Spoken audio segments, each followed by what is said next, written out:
Hey Slurs, and welcome to a review of Crazy Taxi for the Sega Dreamcast. Now, usually when I play this game, I played this game 2 times in the past. It happened to be my 3rd video ever, and then it happened to be my 1st ever video with commentary, was part 2. But I never actually gave it a definitive review, and the difference between this time and last time is, the last time I did the arcade, I did the version in the Google Play Store, which is, okay, but it's pretty much just loaded with ads and not worth it. Today we're doing the Dreamcast version, and today I thought, unlike last time, where I just kind of was planning to do like some type of Let's Play, but you can't really play Let's Play Crazy Taxi, I'm going to give it a definitive review, so you can know my thoughts of Crazy Taxi.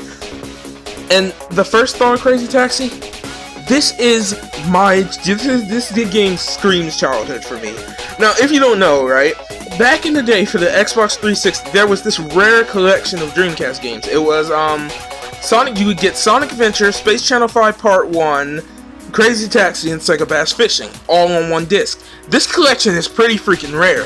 Like, literally, I only owned it 2 separate times, and in both times, the first time I got it for Christmas, and then the second time, I had to track it down, and luckily I ended up finding it at GameStop, but, I mean, it's a pretty rare game. I don't really know the story about it, and maybe one day we'll cover it, but I'm guessing the story is they didn't print that many copies, or maybe just not, it didn't sell all that well. But yeah, I had this collection, and the 3 games I played the most were Crazy Taxi, Space Channel 5, and Sonic Adventure, obviously. Sega Bass Fishing never really got touched, but maybe we'll cover that game one day. I'm not really a fishing guy. I've literally never been fishing in my life, so Sega Bass Fishing really didn't appeal to me. But the 2, I'd say even more than Space Channel 5, Crazy Taxi and Sonic Adventure dominated that collection. Although later in the first time I owned the collection, there was this weird glitch that happened where after I beat Sonic Adventure 2, the game wouldn't. After I beat Sonic Adventure 1, the game literally wouldn't work anymore. So I had really the first disc really just became a Crazy Taxi disc, and then the second disc they all worked, which is no problem, and they were all fun. And then at that point I already had beat Sonic Adventure so many times that I really don't care. I really didn't care about it anymore.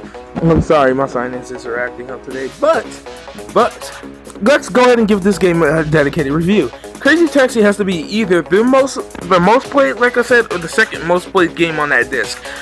And the thing is, right, Crazy Taxi, I know what you're thinking, this is a taxi game, right, where you go around collecting people and trying to get as much money as you can. Yet, you think that wouldn't be fun, right? You think that'd be like a boring game. Well, no, Sega put their own spin on it, and you have this huge, like, I'm not gonna say huge, but huge for the time, map that just go around and just wreak havoc, basically.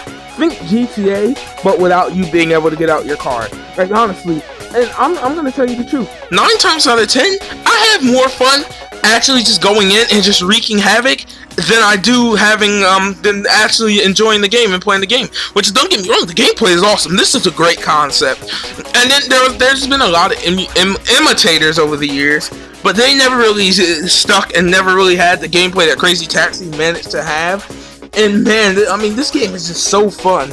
Like I said, I would go into if you had the Dreamcast version, the arcade original is, you don't really get this mode, but if you have the Dreamcast version, or later on, the ports to anything else, you would get the 10-minute version, where you could go in, get as many customers as you could for 10 minutes, and just drive around wreaking havoc. But me, I wouldn't even pick up a single customer. I would literally just go around listening to the awesome music and just causing straight up havoc for 10 whole minutes. And that was always fun, and it still is fun here. But at the end of the day, this is a taxi game. We're going to give you the full-on review, 10 out of 10. And that's not me being biased because it's a Sega game or anything. Just 10 out of 10. I don't even care if Konami made this game. Just a random company I thought of in my head. This game would have been freaking awesome. This game is so fun. Like, honestly, I never thought something like a taxi simulator would be fun.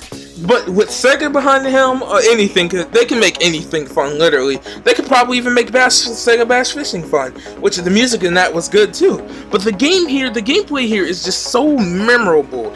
And like I said, there's been multiple imitators over the years trying to copy the game on multiple different consoles, from the PSP, the PlayStation 1, and just a whole bunch of things. When this came out in the arcade, I wasn't there, of course, but when it came out in the arcade, doing my research and things, I know that this game was a smash hit, did wonders in the arcade, and when it came home to the Dreamcast, since this game was done on the Naomi board, it was arcade perfect, no glitches, like literally, this was arcade perfect. Once you got this version, at least in my opinion, there was literally no reason to go back to the arcade, because this version is arcade perfect. There's not one difference from the arcade version to this version. As far as at least I can tell, I've never actually played the arcade version, but like I said, from my research, this is arcade perfect, everything's here, and more. Like I said, you get the newfangled original mode, and then you still have the original arcade mode. Then you can run on the arcade time, where you start out with only 30 seconds per quarter, and you have to get as much money as you can in that. In the arcade mode, basically how it works is, right, you start out with 30 seconds, but the more customers you take to their places that they want to go, the more your time will go up. Well, in the newfound original mode, it works the opposite. You can increase the time that you have to play the game, but you just have to get as much money as you can. And there's a couple characters, you know, I forgot, literally I memorized their names so I could say their names in the video, and I forgot.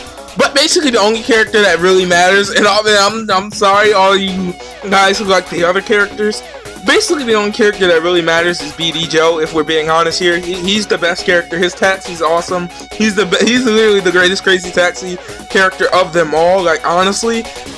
And later on, this game actually would get a sequel, and I will review that one day if you're ready. I will review that one day. I hope it runs well, because the sequel tends to not run well. Even on like original Dreamcast hardware, the sequel was a pretty intense game to run, but I'm hoping it runs well. But the game here, like I said, is just so fun. It's to the point it could get addicting. Not to mention the hard rock music you have playing the whole game. That's so freaking, like, it's so good to listen to. It sounds awesome.